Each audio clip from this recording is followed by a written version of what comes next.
with bioidentical hormone replacement therapy. Is anyone familiar with it already? A little bit? You've already heard about it, done some basic research? Okay. Well, basically we're going to go over the basics tonight. Hopefully we'll hit a lot of the things maybe you've already looked at, go into it a little bit deeper.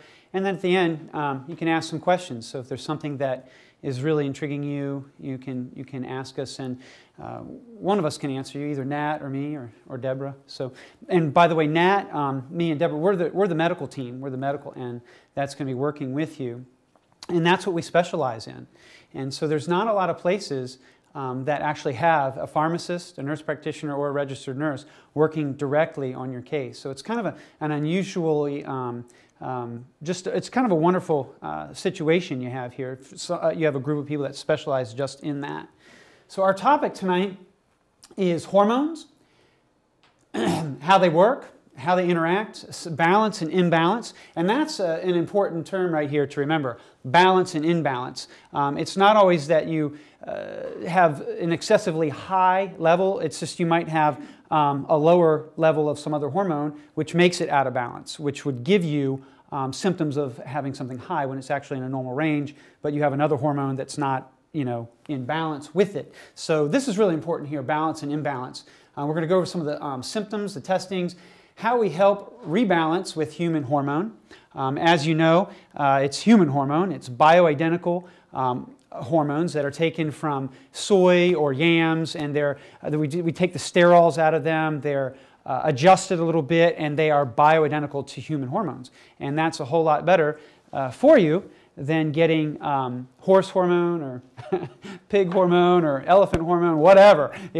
We want human hormones. That's what we are. We're humans, and human hormones go better with humans. So, and then we also, another important aspect is we're going to be looking at the wellness approach.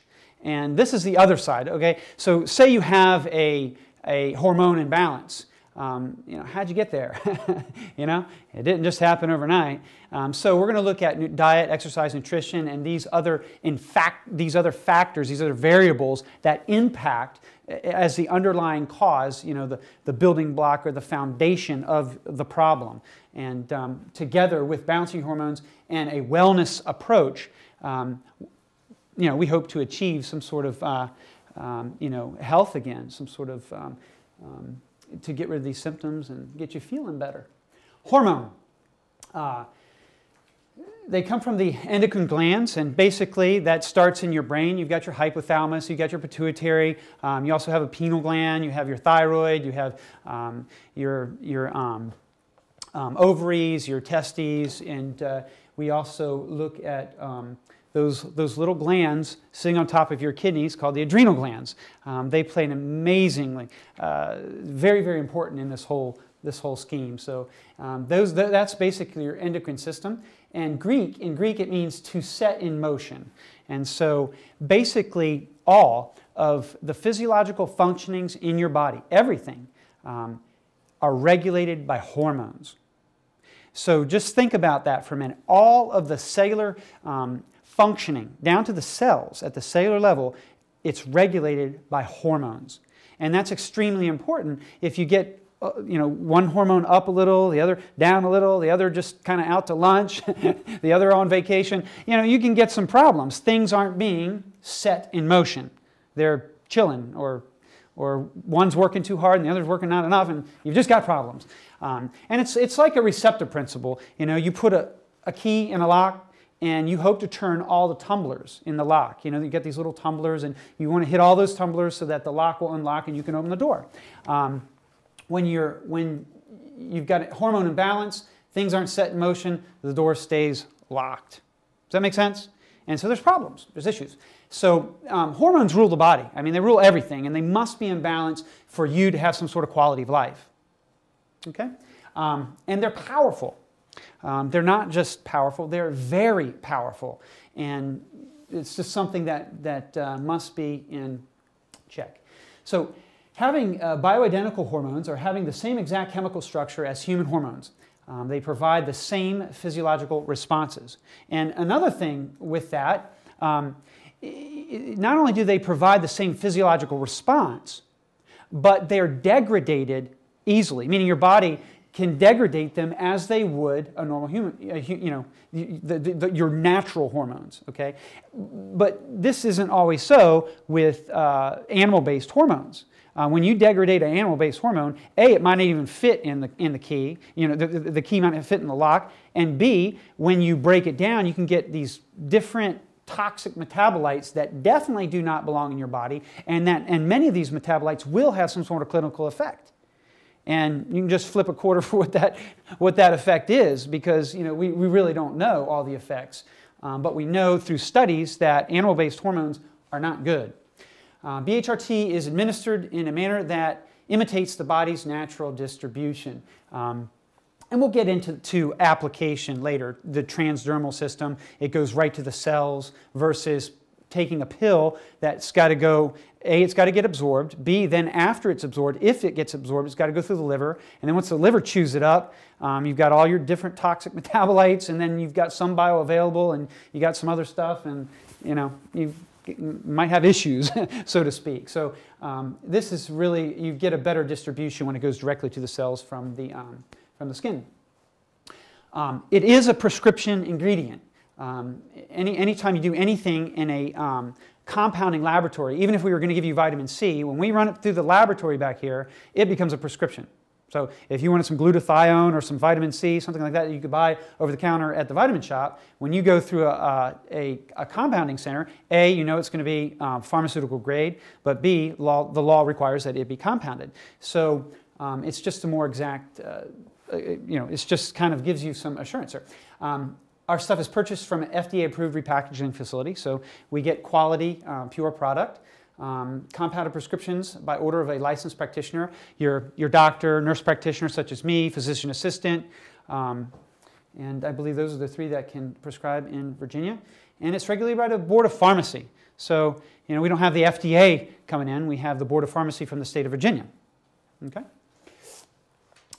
This is the list. We're going to go over estrogen, progesterone, testosterone. We're going to look at the thyroid and some of the thyroid hormones. There's several of those. And cortisol, that's for your adrenals, those little sponges sitting on top of your kidneys. DHEA and insulin. These are some of the main ones. There are others that work in this, and I'm going to show you a nice little graph, something that it's kind of intriguing. It just shows you how interconnected all of these hormones really are and how close they are in chemical structure. I mean, you wouldn't believe it. I'll get to that later, but you move one little molecule over here and move another molecule there, off of the base parent molecule, and you've got, move a molecule here, you've got testosterone, down here you've got progesterone, and over here you've got estrogen. So they're really, these things, they have different names, but they're really close in their chemical structure. So it's kind of interesting, and we'll point that out in a little bit. So what do all these hormones have in common?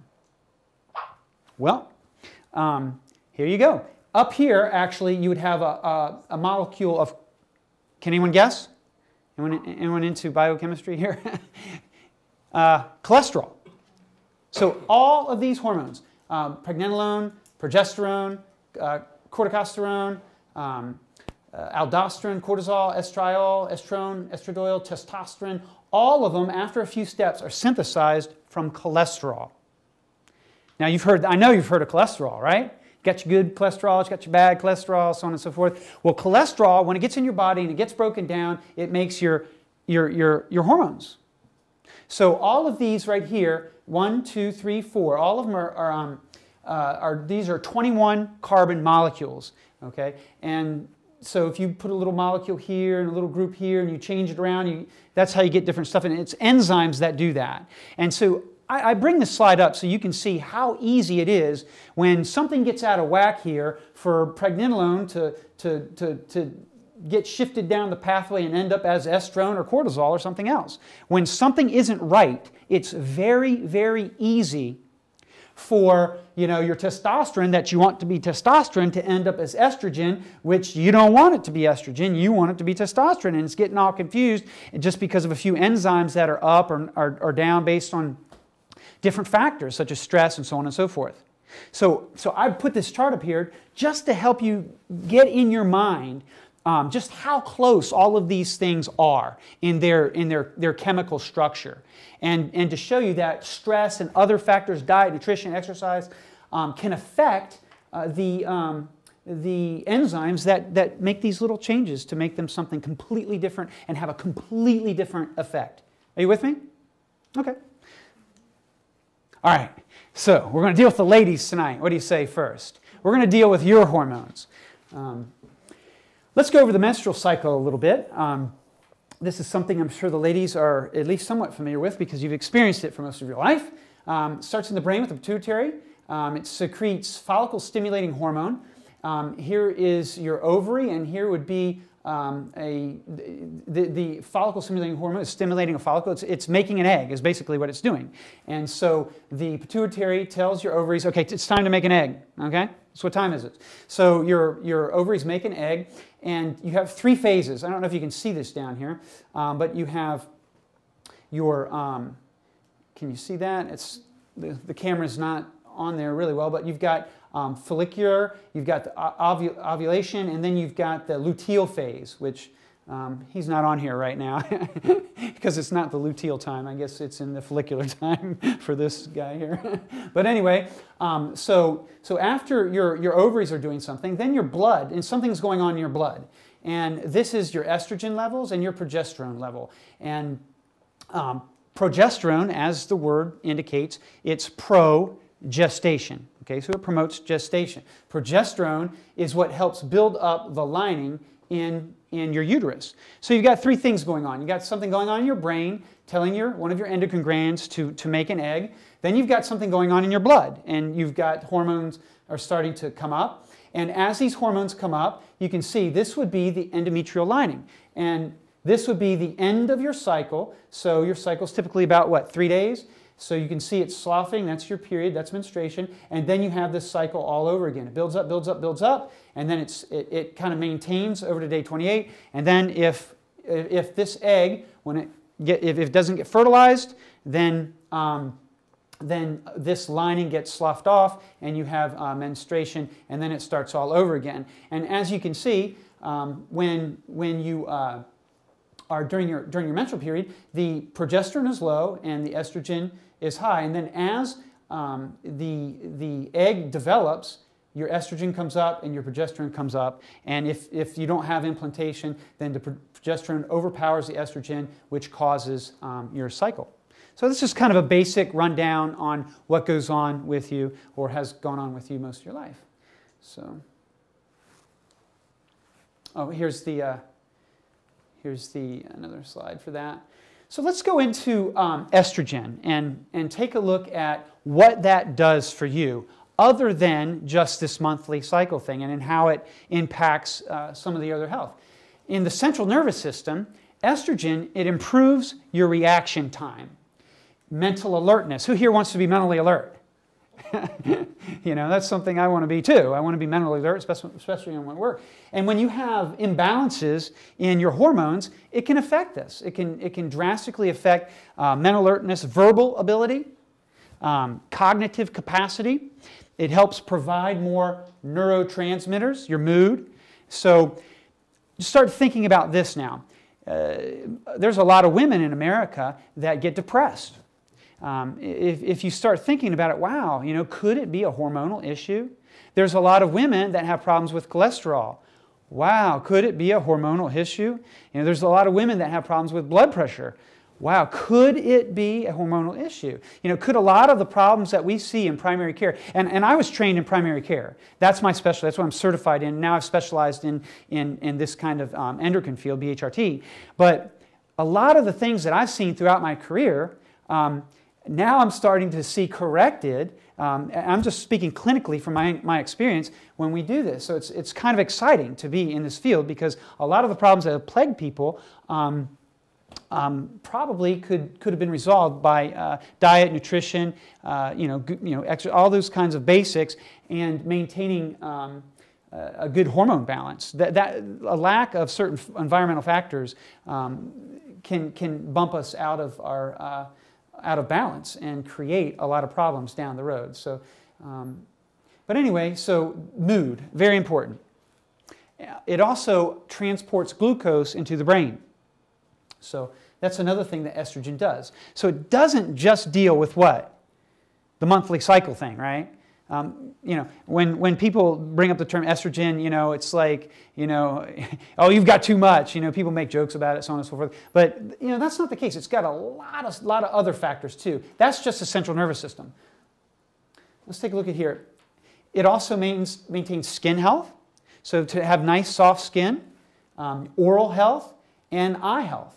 So it's very important that we look at estrogen from a more you know, global perspective than, you know, just a narrow perspective dealing with our the monthly issue with women.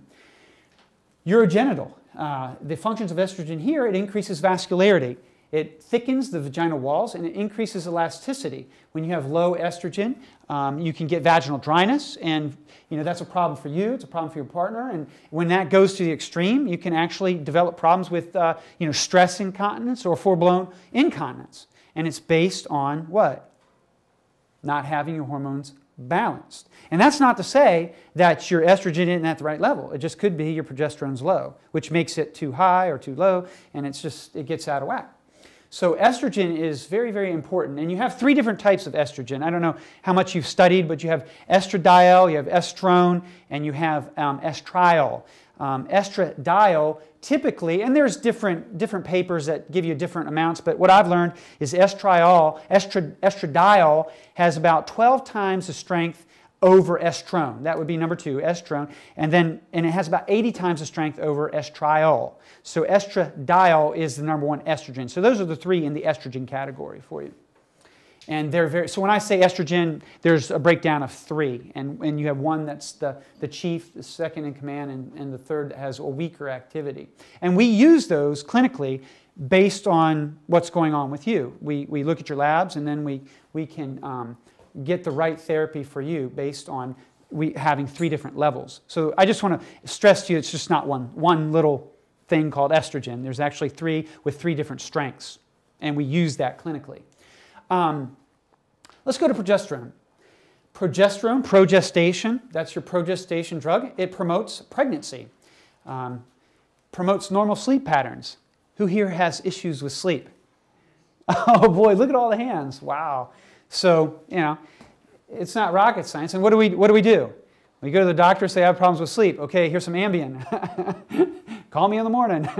see if you got some sleep. But it's not always, we don't always need a drug. Sometimes it's just a physiological imbalance with our hormones. We get our hormones back in balance, and you know, things start correcting themselves. And it's better to go the natural way than a drug, which I don't know about you, but sitting on my desk, I've got a little book like that has all the interactions, drug interactions. You know, there's hundreds of them, and you know, so it gets kind of scary when you start having symptoms and you start drugging them. Symptom, drug it. Symptom, drug it. You know, sometimes we need to look a little deeper and see if there's not some sort of imbalance that we can correct. Sex drive is affected too. When your estrogen is super high and your progesterone is super low, you'd think, wow, things are great. My estrogen's high, but they're not in what? Balance. Thank you. You're a good class. I love you guys. So progesterone needs to be in appropriate ratio and proportion to estrogen. So that's the key. Balance, balance, balance. And when we do that, well, some of you probably aren't worried about getting pregnant, but you're definitely worried about sleep, and you might still have a sex life. So these 2 are very important factors that affect you daily. Functions of progesterone. It opposes estrogen. It doesn't so much oppose it as it balances it. It keeps it in check. It inhibits DHT, dihydrotestosterone formation. Do all you ladies love your hair? You don't want to be going to a wig maker, do you? No? So, you know, we want to have that in balance so that we don't start having some toxic form of testosterone going down that pathway. Remember that chart? We don't want some enzymes getting a little crazy and making a different type of testosterone that's going to make your hair fall out, you know? Or if your estrogen is not in balance, guess what can happen? If it's not in balance, it will affect your thyroid. It'll decrease the functionality of your thyroid hormones. So, the next thing you know, you've got thyroid problems, you've got hormone problems, you've got sleep problems, you're all stressed out, then you're drinking some coffee, and then you can't sleep, and you're all nervous, and then your hormones get even more out of whack, and then these enzymes are built up, and and then the next thing you know, you're growing facial hair, and you're about ready to rip your husband's throat out. I mean, this is what can happen in the long run. And so we're here to help you get some balance, some restoration, some health and healing. So, so progesterone in the right balance, it helps normalize thyroid functioning. And it has a positive effect on cholesterol, because what is cholesterol? Move a molecule here, move a molecule there, and you got testosterone. Move them back, you got cholesterol. Move them back, you got progesterone or estrogen, so on and so forth. So balance is the key, and that's what we do. Let's see here. Progesterone, it has receptors in many different cells, okay? So it doesn't just work to balance estrogen, it also works directly at the cellular level, okay? It acts on the uterus, the breast, the brain, smooth muscle, kidneys, bones, pancreas, okay? Pancreas, that would be diabetes, right? If your pancreas isn't working right, or your cells aren't really receiving the insulin, you can have some sort of metabolic syndrome, and your blood sugars are going up, when actually it's not so much that, it's your insulin levels are just so high because your cells aren't responding to it because you're out of balance. So, there's a lot of things. What I'm trying to point out tonight is there's a lot of things connected with being in balance and having the right basic hormone levels with your estrogen, progesterone, and testosterone, and your DHEA. These are very important because when you get those things leveled out, we see a lot of things correct themselves. Bones. Who here is worried about starting to lose their bone mass? I know that women, when they get around the menopausal age, that's an issue. They start doing your bone scans and all these kinds of things and checking D levels and so on and so forth. But we find that when you're in balance, women are correcting themselves. Just putting their hormones in balance, their bones start getting thicker, and it just, a lot of things correct themselves. So I think I've definitely expressed how progesterone can be metabolized to other hormones, and other hormones can be metabolized in various different pathways. So let's look at some of the benefits of bioidentical progesterone. Even if you've had your uterus removed, you still need progesterone. It's kind of a common myth. Some of my colleagues, some nurse practitioner doctors, they don't really recognize that still for some reason. If you have your uterus out, you do need progesterone. We've already shown you how it affects many of the other areas in your body, but there are still a few practitioners left that don't really understand that principle. Progesterone works with testosterone to promote strong bone growth. That's one of the things it does as well. It decreases cramping. It decreases uterine fibroids. It protects against fibrocystic breasts. And it increases the breakdown of estradiol. Now remember, that's the strong estrogen. Under the estrogen category, you have 3. That's number 1. Basically, it gets rid of the fluid because in that pathway that I showed you, if you have too much cortisol or aldosterone, and the aldosterone sits, that's a molecule very similar to all these other hormones, and it works in your kidneys. And when aldosterone is in your kidneys because it's been built up too much, then what does it do? Aldosterone tells the kidneys to save water and save sodium and get rid of potassium. But when you're in balance, right? Progesterone and aldosterone, they compete for that binding site. Okay, they compete. So if you're in balance, if you got low progesterone, guess what you're going to do? Retain water. So if you are in balance, then the progesterone is going to compete with the aldosterone, and it's going to help you do what? Make water. It's going to save potassium, get rid of water and sodium. And potassium is one of the major intercellular ions that give your cells literal electricity, electrical strength. So you want potassium in the cells and water and sodium out of the cells, but when your hormones are out of balance, it gets confused and it doesn't know what to do. It's saving sodium, getting rid of potassium, and it's all confused because you're out of balance. So that's why. That's a little bit of the physiology and why you get cramping and why you get too much fluid on board. So progesterone is very important. Estrogen imbalance. let's start with estrogen dominance. It's a relative excess to progesterone. And I've already explained that a little bit.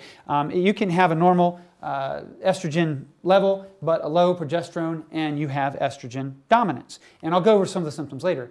And then, quite simply, estrogen deficiency is a simple lack of adequate supply. Some people just aren't making it. They're just so out of balance. Their ability to synthesize these hormones maybe they're being shifted over to the cortisol, which is very similar in chemical structure, because they're under a lot of stress. So the body gets under stress and it says what?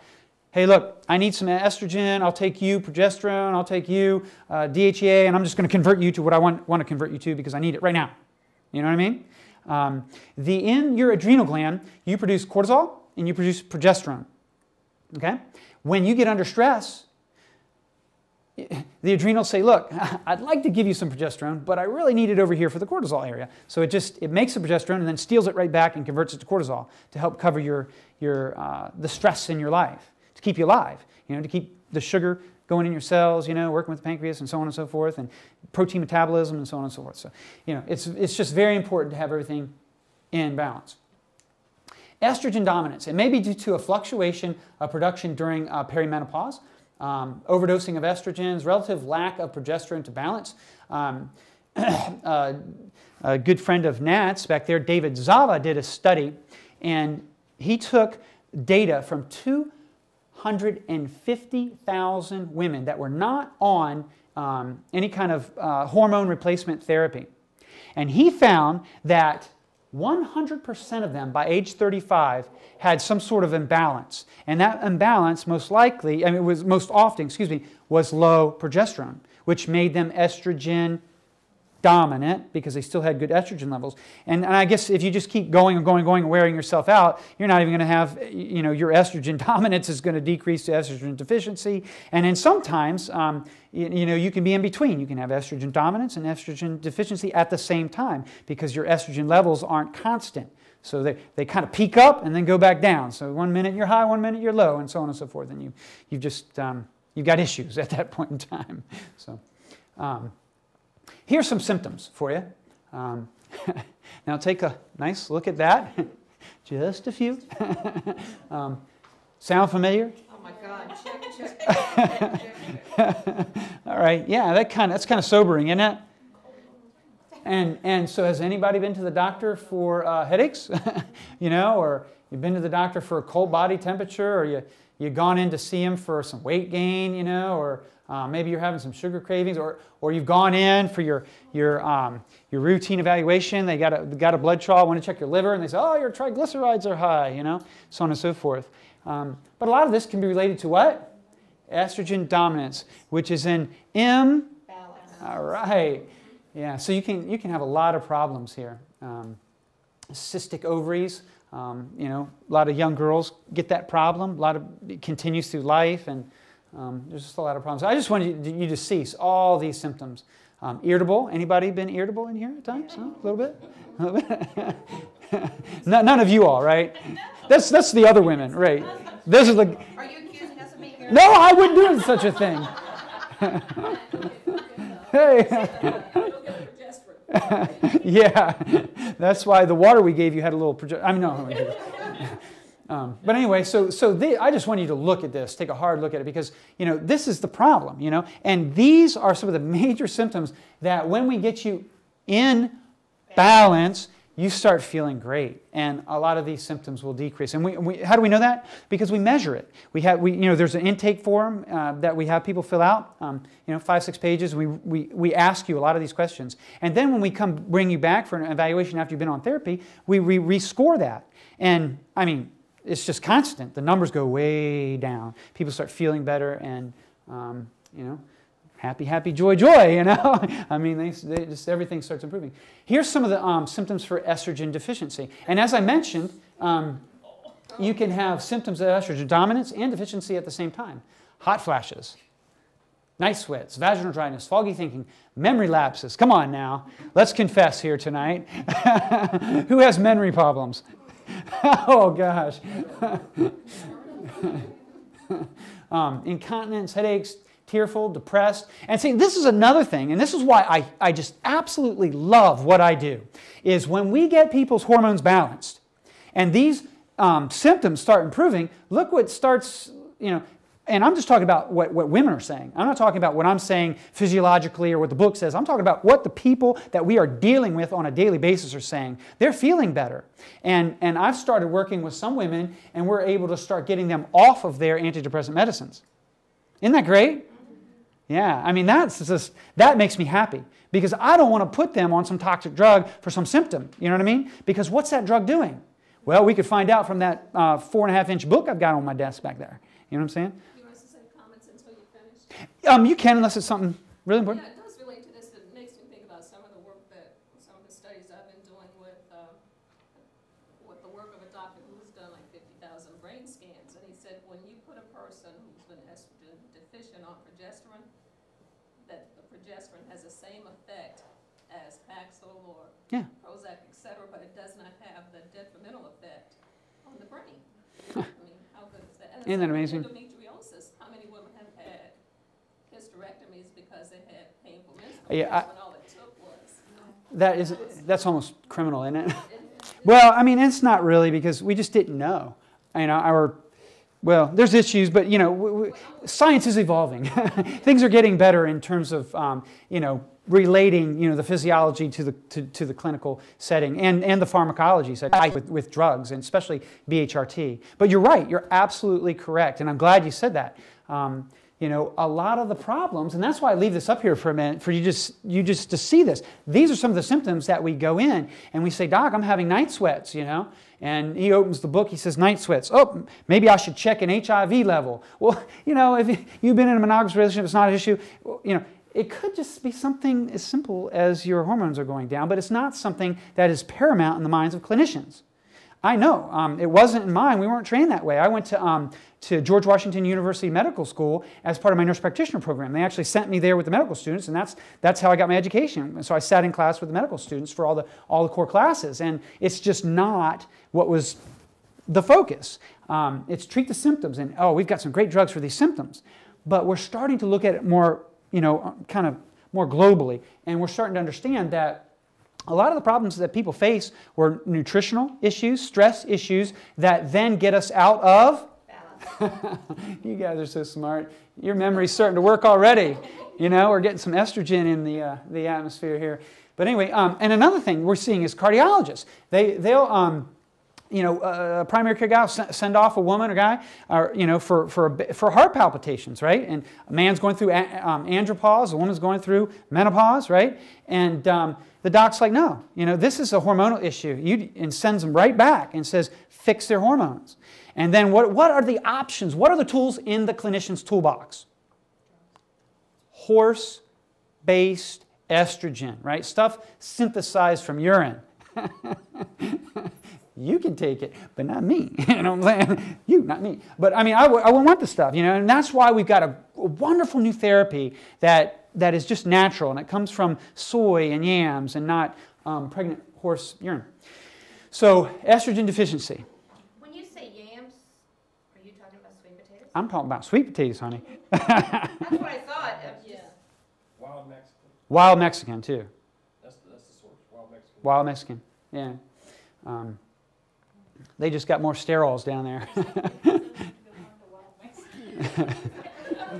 So I'm glad. I just wanted you to look at this. Sleep disturbances. Listen, I can't tell you how many women come in here and at 8:30 they're starting to feel a little tired. They're getting real excited because they've had sleep problems. They lay down and then it's like bam! It's like somebody just shocked them with a couple hundred joules. Charged them, and next thing you know, they're up till 2, 3, 4, 5, 6 o'clock in the morning. And why?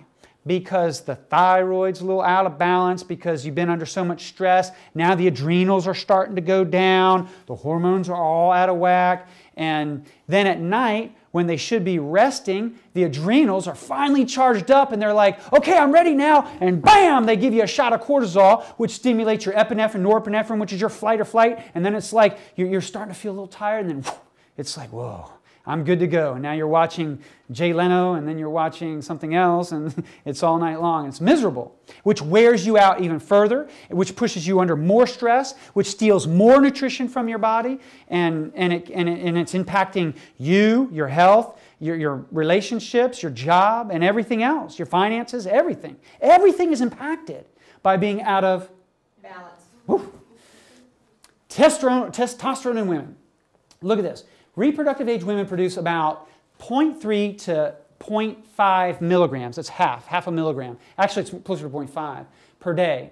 Okay, so that's premenopausal. Okay, so that is what you would produce.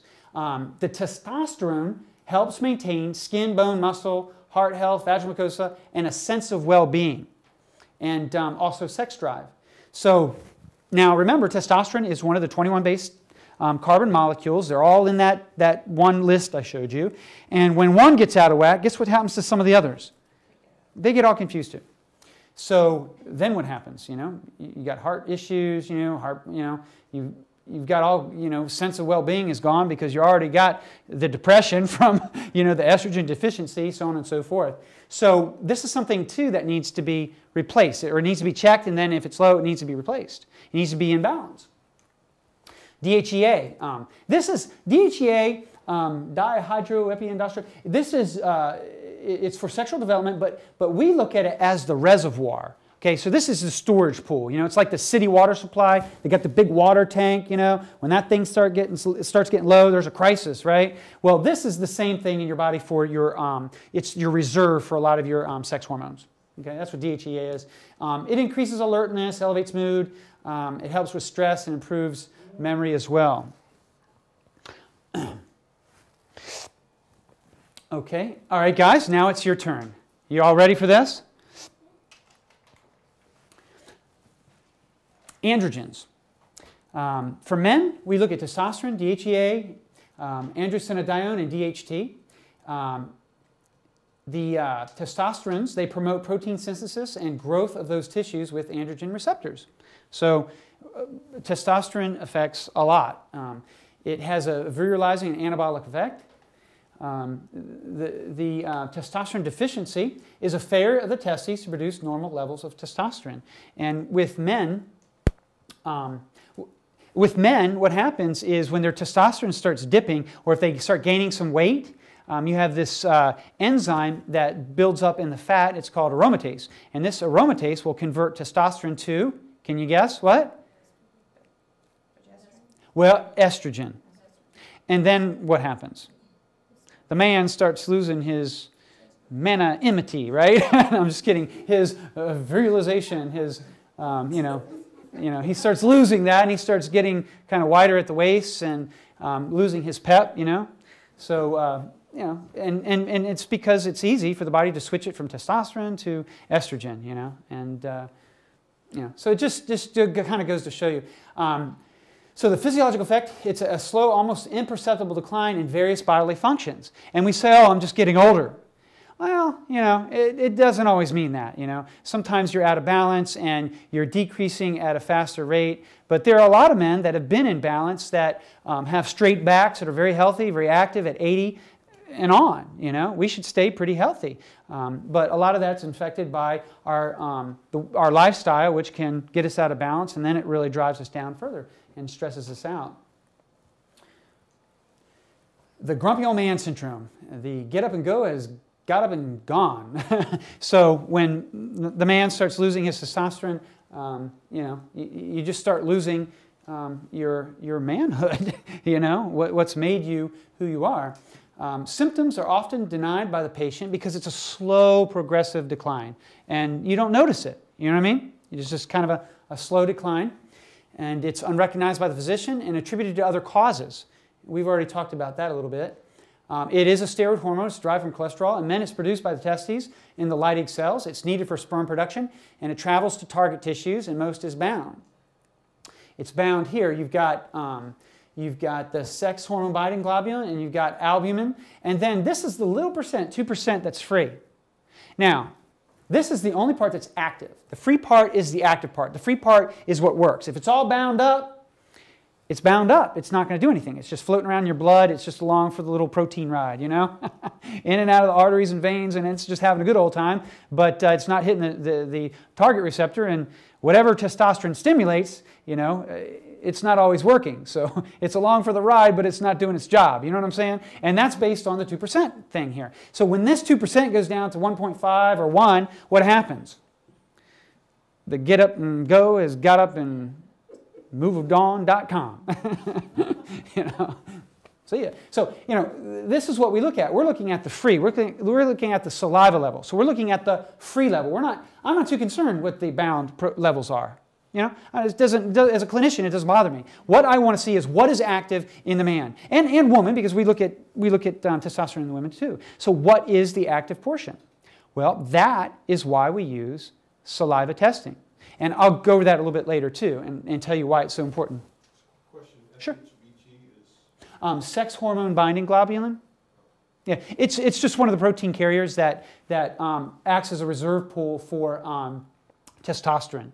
And that's a good thing because sometimes your albumin can be taxed in your body for other things, and you know, you have an alternate reserve pool. So does Viagra unbind all that? No. Viagra does something else, but kind of a little bit different. But Viagra does work. It's pretty good stuff as long as your heart is healthy. Anabolic effects, growth of muscle, increased bone density, and linear growth. You know, before all the little plates and stuff like that in your bones are sealed, it makes you grow tall. And it makes you more muscular. Virulizing effects, maturation of the sex organs, deepening of the voice, and growth of beard and axillary hair. So that's what testosterone does. Testosterone deficiency. 20 million men of all ages in the U.S., they're deficient. The decline can start by the age of 30. And let's see, by age 80, okay, the levels return to pre-puberty levels. Isn't that amazing? It's kind of why, you know, when you see a 75, 80-year-old woman and a 75, 80-year-old man, sometimes it's hard to tell which is which, you know, because their hormones have been so out of balance for so long that now they look like each other. You know, I mean, it's funny, but it's not, you know, because it really shouldn't be that way. If we lived, you know, in a more harmonious way, you know, with our physiological being and the laws of that govern health, we might have been able to, you know, at 80, a man looking like a man, a woman looking like a woman. You know what I'm saying? So anyway, andropause. Here's some of the symptoms, guys. Reduced libido, erectile dysfunction, ejaculatory problems, sleep disturbance, muscle weakness, decreased stamina, depression. So men get depressed too when they go through their andropause as well. Insulin resistance, weight gain, heart disease, prostate problems. Look at that. So what percent of men have prostate problems over the age of 80, 85? 95%. It's 90. So almost all of them. I mean, and that's amazing. And a lot of the problem is due to that pathway. Stuff gets converted the wrong way, it gets out of balance, and you know. So actually, it's not a problem with having too much testosterone. It's not having the right amount. Does that make sense? It's being out of balance again. That's why we can get to some prostate problems. Psychological early senility, memory failure. Reduced intellectual agility, loss of ability to concentrate, moodiness, emotion, passive attitudes, general tiredness. You know, the get up and go has got up and moved on.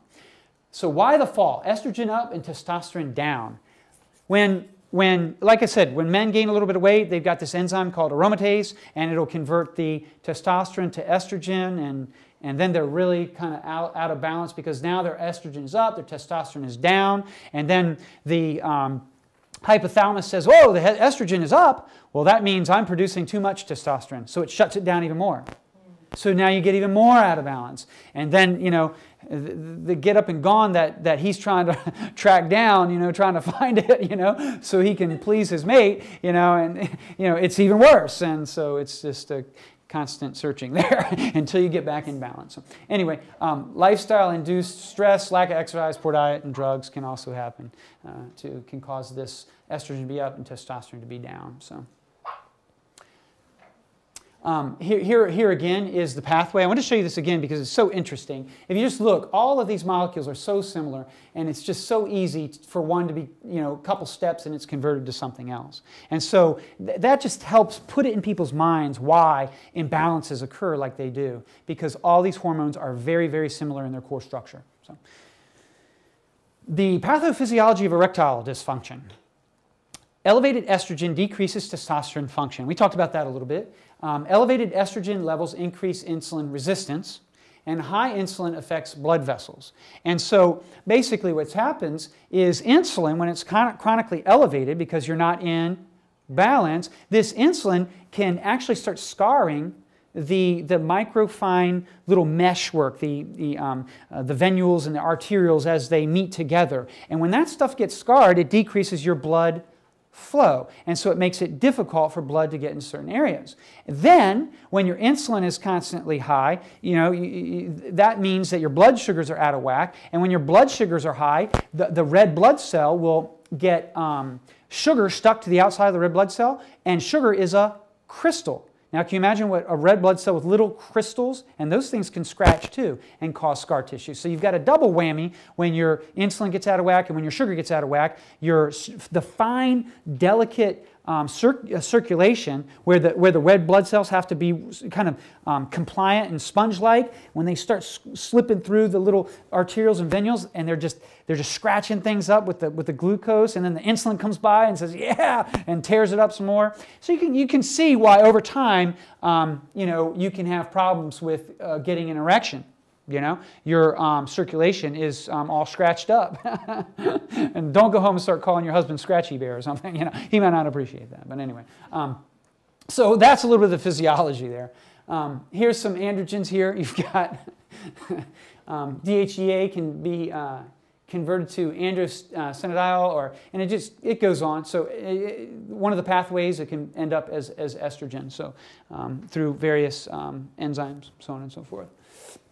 Testosterone, it gets aromatase, converts it to estrogen, which is the most powerful form of estrogen. And some of the things that can inhibit this, and this is some of the other things that we work with when we consider somebody's case and look at their labs and put together a chart, we can use different things like vitamin C, chrysin, arimidex, which is an aromatase inhibitor.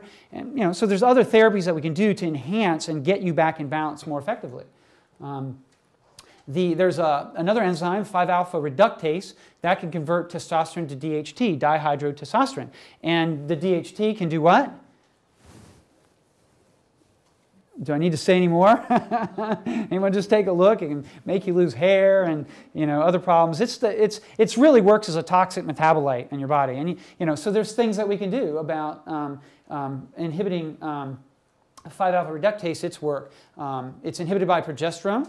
And we have natural remedies that were very effective as well. Saw palmetto and nettle root, just natural herbs that help complement this therapy as well. So we kind of look at the kind of a holistic view when we're dealing with people, okay, dealing with your case. So I think that's kind of neat. So that just gives you an idea. This is like a little subsection of that pathway, and this is how we actually look at some of these enzymes and start fighting some of the enzymes and replacing the hormones, and before long people will get back into enzyme activity. Stress increases aromatase activity. Okay, remember aromatase over here, testosterone to estrogen.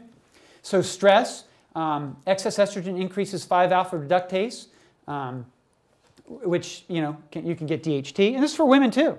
Women got testosterone. They've got make about how much is the daily women production of testosterone? This is 0.03. oh man, you get an A. I'm going to have to give you all a little golden star for tonight. You're such good students. Anyway, so stress increases these enzymes, which makes things more toxic in your body and sends testosterone down the pathway to make it something else we don't want. Symptoms of male estrogen dominance: enlarged prostate. So too much estrogen, low testosterone. It's just the guy's out of balance because of andropause, low sex drive, impotence, depression, fatigue, weight gain, urinary flow inhibition. So I can't tell you how many guys get urethral resections of the prostate when in actuality they just needed a little testosterone and they needed an aromatase inhibitor to help get rid of some of the estrogen There's other therapies. So the hormone connection, what we have in common. Imbalances involving the thyroid function, adrenal function, and estrogen dominance. Just to give you a quick look at the thyroid, I told you we're going to talk about that. The pituitary in the brain makes thyroid-stimulating hormone